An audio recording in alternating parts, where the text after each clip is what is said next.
Bueno, y ahora le contamos que fue aprobada la Ley Orgánica del Poder Ejecutivo y también de la Administración Pública. Vea, ocurrió así.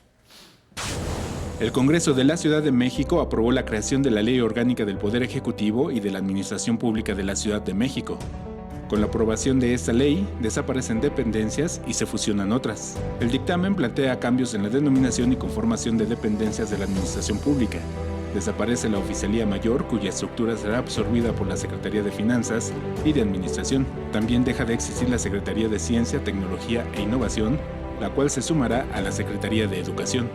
Por ello, hoy que queda perfectamente establecido en la Constitución que se tiene que dar el 2% del presupuesto total, que estamos hablando cerca de 5,000 millones de pesos, que tendrán que aplicarse a la ciencia y la tecnología y la innovación, hoy caerán dentro de una secretaría que, a mi parecer, todavía es muy endeble en la capital.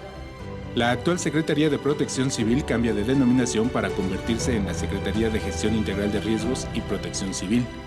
Otra dependencia que cambia de nombre es la Secretaría de Desarrollo Social, que ahora se denominará de Inclusión y Bienestar Social, mientras que surge como una nueva dependencia la Secretaría de las Mujeres.